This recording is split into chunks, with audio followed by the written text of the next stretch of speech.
Alors bonjour à tous. Aujourd'hui, nous continuons la lecture de l'interprétation des textes du livre de l'Apocalypse par le vénérable Barthélemy Holshouser. Cette interprétation est évidemment une interprétation possible des textes de l'Apocalypse. Et nous allons voir maintenant les chapitres 6 et 7, donc peut-être dans une autre vidéo, concernant l'ouverture et l'explication des 7 sceaux, des consolations de l'Église triomphante et militante des tribulations passées. Donc nous commençons par introduire déjà ce chapitre 6. Donc Saint Jean, après avoir, par la révélation divine qui lui fut faite, suffisamment décrit la nature de l'Église de Jésus-Christ et la constitution universelle de son royaume, ainsi que la majesté qui en résulte, continue à donner en détail les particularités qui signaleront la marche de l'Église jusqu'à la consommation des siècles. Il énumère par exemple les horribles persécutions, les hérésies, les règnes des tyrans. De même aussi les consolations que l'Église recevra, chacune en son temps. Toutes ces choses sont révélées à l'ouverture des 7 sceaux. Mais avant de commencer, il est à propos de remarquer ici, premièrement, que les chevaux et ceux qui les montent signifient dans cette description une guerre spirituelle entre le royaume du Christ et le royaume de ce monde. Deuxièmement, l'apôtre dépeint 4 espèces de ces cavaliers, pour signifier que cette guerre spirituelle aura lieu dans les 4 parties du monde. Troisièmement, il divise cette guerre générale en 2 principales époques, d'abord celle des Juifs et des gentils, et ensuite celle des hérétiques et de l'Antéchrist, jusqu'à la consommation des siècles. La première époque est renfermée et décrite dans l'ouverture des 6 premiers sceaux, et la seconde dans le 7e et dernier, comme la suite le fera voir. Quatrièmement, les voix des 4 évangélistes sont ajoutées ici comme un témoignage de la vérité qui devra être prêchée dans les 4 parties du monde. Et c'est ce témoignage qui sera l'occasion de toute guerre et de toute persécution de la part des tyrans. Et donc nous commençons maintenant à voir un peu plus en détail ces 7 sceaux. Donc l'ouverture du premier sceau, c'est l'expédition guerrière de Jésus-Christ qui, venant en ce monde pour lui faire la guerre, décréta, par les raisons les plus justes, de le soumettre à son pouvoir et de courber sous le joug de la foi tous ses ennemis. L'armée qu'il envoya par tout l'univers dans ce but fut composée des 12 apôtres et de l'assemblée de tous les fidèles.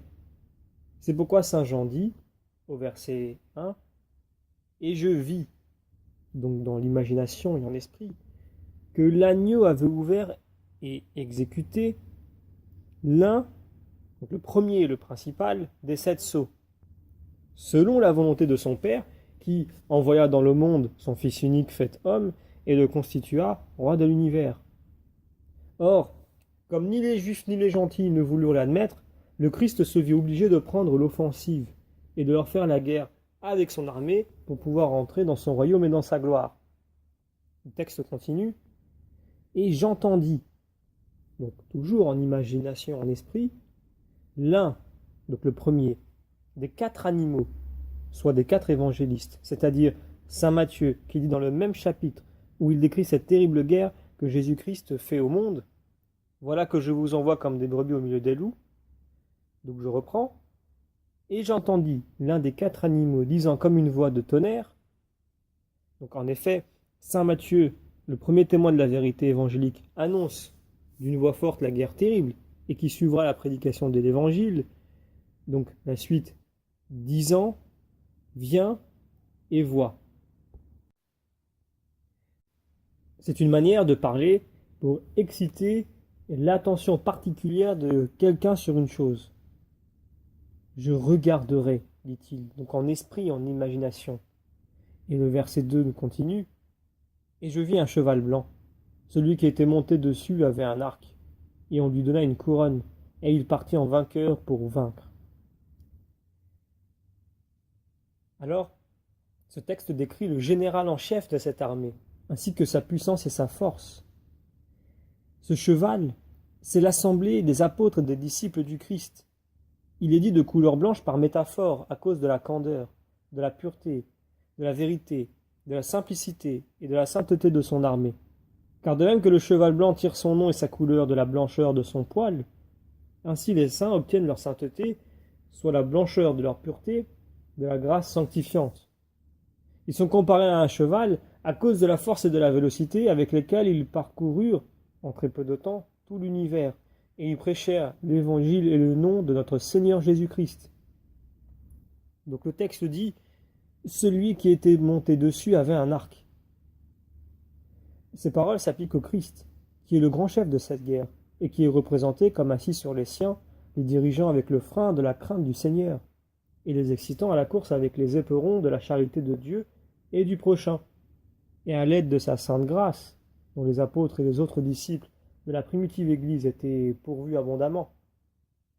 L'arc désigne la vertu et les armes avec lesquelles le Christ devait combattre ses ennemis. Ces armes sont la prédication et les miracles, car le Christ dirigeait la prédication des apôtres comme l'arc dirige la flèche vers son but. Nous lisons en Marc chapitre 16. Ils partirent et prêchèrent partout, le Seigneur agissant avec eux et confirmant sa parole par les miracles dont elle était accompagnée. L'efficacité et la force invincible du Verbe sont encore exprimées dans l'Épître aux Hébreux, au chapitre 4, verset 12. La parole de Dieu est vivante et efficace et plus pénétrante qu'une épée à deux tranchants. Le texte continue. Et on lui donna une couronne, ce qui veut dire la puissance royale, car il a été donné au Christ toute puissance dans le ciel et sur la terre. Jésus-Christ est donc le roi des rois, le Seigneur des dominateurs, et il a reçu de son Père la couronne du royaume éternel, la couronne de la victoire qu'il a remportée dans sa résurrection et dans son ascension sur tous les rois, sur les tyrans de ce monde et sur toutes les puissances infernales. Le texte continue. Et il partit sur ce cheval blanc donc, avec ses apôtres et ses disciples, pour parcourir le monde en vainqueur et pour dompter ses adversaires. Il se rendit d'abord en Judée, où, en un seul jour, son apôtre Saint-Pierre convertit 3000 hommes, et un autre jour, 5000. On le voit dans les Actes chapitre 2 et chapitre 4. Le texte dit « Il partit ». Donc pour vaincre toute la terre, en pliant sous cette domination et sous le joug de la foi des chefs des nations. Car en peu de temps, par la prédication des apôtres et des autres disciples, le Seigneur agissant avec eux et confirmant sa parole par les miracles dont elle fut accompagnée, l'évangile fut prêché et la foi catholique fut répandue jusqu'aux extrémités de la terre, du vivant, même de Saint-Pierre, comme on le voit dans l'histoire et les actes des apôtres. Et comme il est annoncé dans le livre des psaumes, au chapitre 18. Son éclat s'est répandu dans tout l'univers, il a retenti jusqu'aux extrémités de la terre. Donc je continue avec les versets 3 et 4. Et lorsqu'il eut ouvert le second sceau, j'entendis le second animal qui dit « Viens et vois ». Et il sortit aussitôt un autre cheval roux, et il fut donné à celui qui le montait de bannir la paix de la terre, et de livrer les hommes aux glaives les uns des autres. Et on lui donna une grande épée. Alors, l'apôtre décrit par ces paroles le premier et l'un des plus terribles tyrans de l'Église, Domitien Néron, qui osa, à l'instigation de Satan, faire la guerre aux apôtres et attaquer les chrétiens, qui sont l'armée de Jésus-Christ. Ce cruel ennemi livra aux flammes une grande partie de la ville de Rome, dans l'obscurité de la nuit, pour le plaisir de représenter l'incendie de Troie. Il profita de cette occasion pour accuser les chrétiens de Rome et pour exciter contre eux la première persécution qui sévit principalement dans la ville. Sa haine alla si loin qu'il faisait servir de jouet les victimes qui tombaient. On les revêtait de peaux de bêtes pour exciter contre eux la fureur des chiens. On les crucifiait, on les enduisait de poids pour les faire servir de flambeaux pendant la nuit.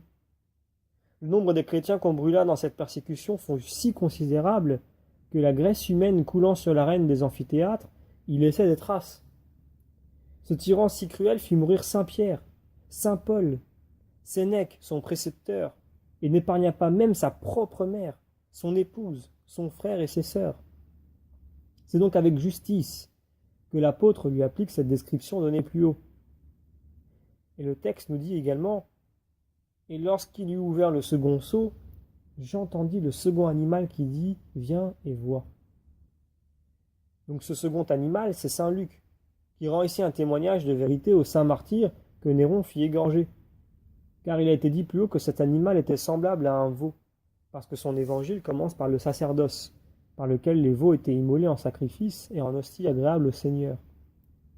Or, c'est ainsi que les justes et les chrétiens étaient aussi immolés par les impies, et que leur sang et leur mort étaient un sacrifice très agréable à Dieu le Père, par son Fils Jésus, qui fut immolé pour nous tous.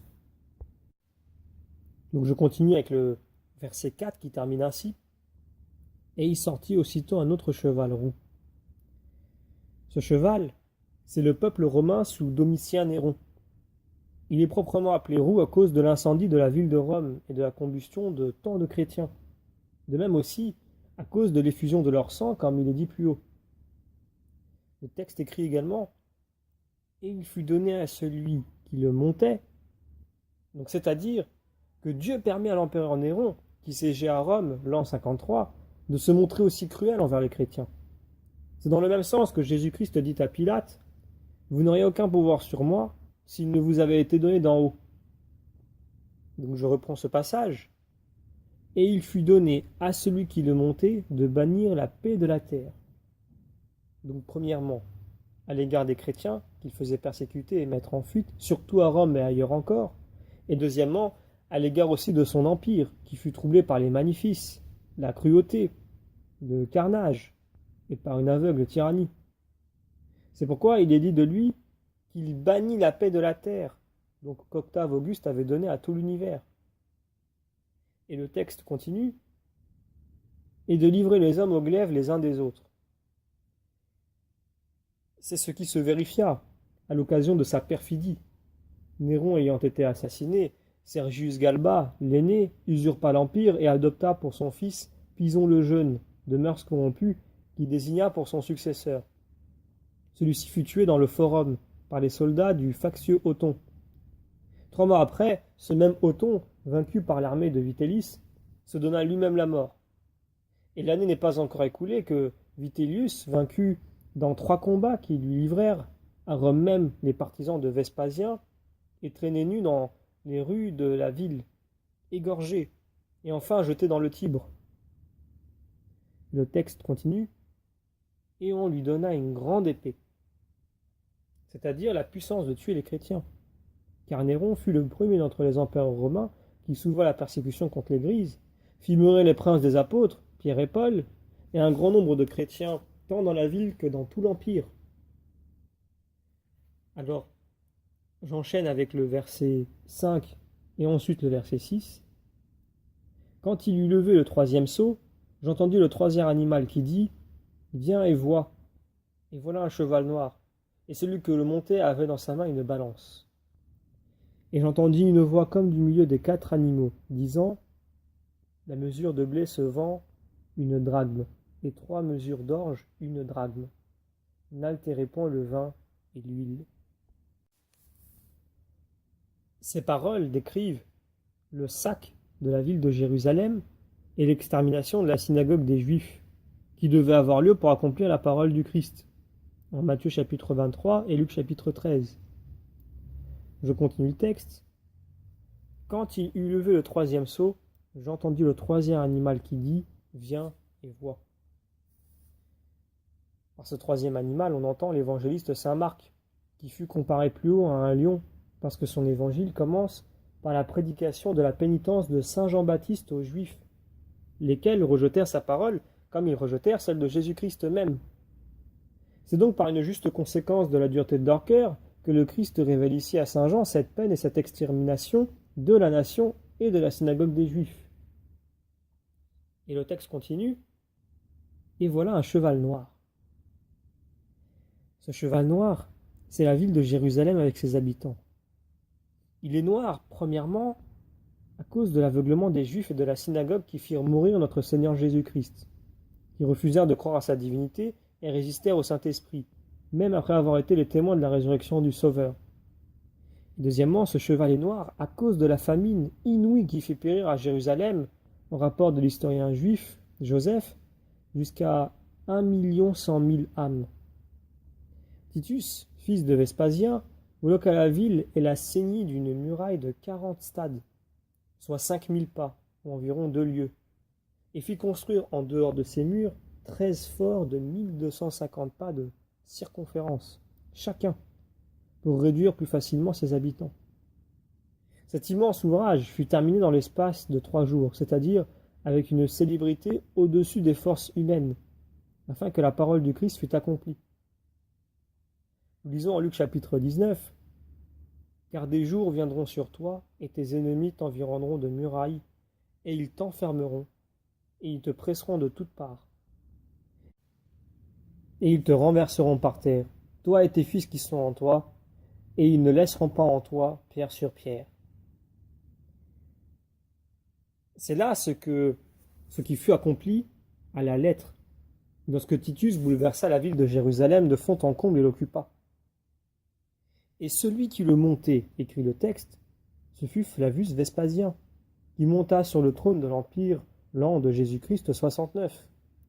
Et ce fut son fils qui fit le siège de la ville et la réduisit sous sa puissance, ainsi que toute la nation juive l'an 79.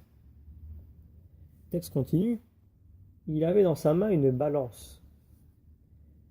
C'était la balance de la justice divine dont il était l'exécuteur. Car c'est par ordre de Dieu que ce fils de Vespasien fit périr misérablement la nation juive par la famine, par le glaive et par la captivité, pour le châtier de sa malice inouïe et de sa cruauté, et pour venger la mort de Jésus-Christ. Cette vengeance n'était point, à la vérité, le but que Titus et son armée se proposaient, puisqu'ils ruinèrent cette nation parce qu'elle s'était révoltée contre l'Empire romain, comme on le voit dans l'histoire de Joseph. C'est pourquoi le texte dit « Il avait une balance dans sa main », et non dans l'esprit ou dans l'intention et la volonté, car il n'était que l'instrument de la justice divine, qui se servait de la main de Titus pour faire exécuter ses décrets. Le texte continue. « Et j'entendis une voix comme du milieu des 4 animaux, disant, etc. » Eh bien, ces paroles contiennent la sentence de condamnation fulminée par la justice divine contre le peuple juif à cause de son crime sans pareil. Et j'entendis une voix, le texte dit, donc la voix de la justice divine, comme du milieu des 4 animaux, c'est-à-dire du trône de Dieu, autour duquel sont les 4 animaux, tant dans le royaume militant que dans le royaume triomphant du Christ. Le texte continue. Et j'entendis une voix comme du milieu des 4 animaux, disant, c'est-à-dire que les 4 animaux prononçaient cette sentence de la justice divine en leur qualité distinguée d'archichancelier du royaume de Jésus-Christ. Ces paroles montrent encore que Titus, dans ce qu'il fit contre les Juifs, ne fut que l'exécuteur de la vengeance divine, car c'est de Dieu seul que provient la punition des crimes. Nous lisons en Amos chapitre 3, verset 6. « Un mal sera-t-il dans la ville que le Seigneur ne l'ait fait ?» Je continue la lecture. Plutôt je reprends. « La mesure de blé se vend 1 drachme et 3 mesures d'orge 1 drachme. » Pour comprendre ces paroles, il faut remarquer ce que dit Hugues de Florence de la fin de la guerre des Romains contre les Juifs. Les Romains, fatigués, en fin de temps de carnage, cherchèrent à vendre comme esclaves leurs prisonniers. Mais parce qu'il y avait beaucoup plus de vendeurs que d'acheteurs, on vit souvent se présenter le cas de livrer jusqu'à 30 esclaves juifs pour 1 pièce d'argent. Les Juifs avaient acheté leur maître pour 30 deniers.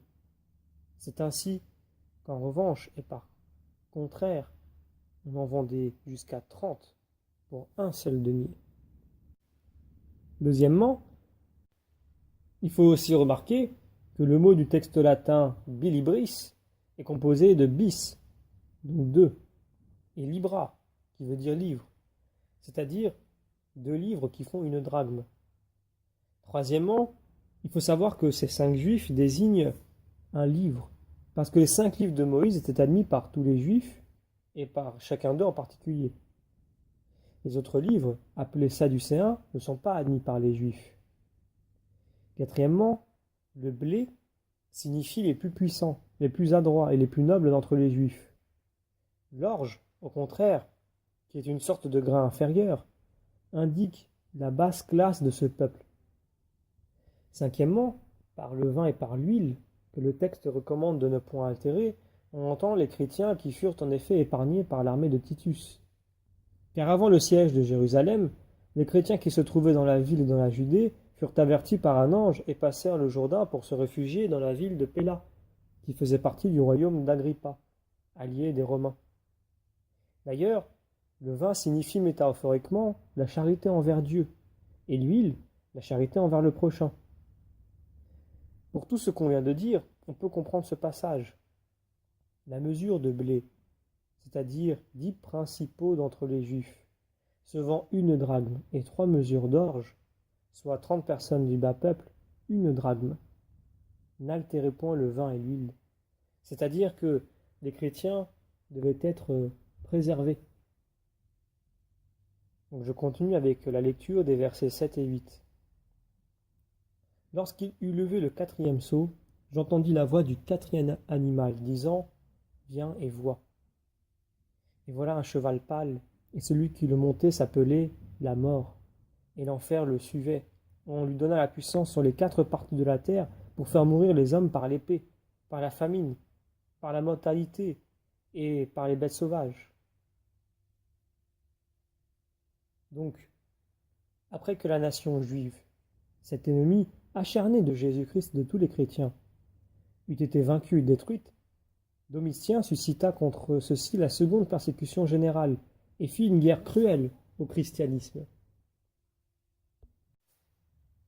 Donc, je continue la lecture. Lorsqu'il eut levé le 4e sceau, j'entendis la voix du 4e animal disant « Viens et vois ». Il s'agit ici de la personne même de l'évangéliste Saint Jean, considéré en particulier en tant qu'il occupe la 4e place d'honneur et de dignité dans le royaume militant et triomphant du Christ, et en tant qu'il confirme par son témoignage la vérité évangélique. Le texte dit également « Et voilà un cheval pâle ». C'est le peuple romain qui est pâle, à cause de la crainte que lui inspire le tyran Domitien, prince cruel et avare. Cet empereur poussa la furie jusqu'à se faire appeler Dieu. De plus, il envoya en exil ou fit massacrer une grande partie des sénateurs et des nobles en leur imputant des crimes dans le but de s'emparer de leurs biens. En conséquence, tout le reste du peuple, soit à Rome, soit dans les provinces, conçut la plus grande crainte d'être traité de la même manière.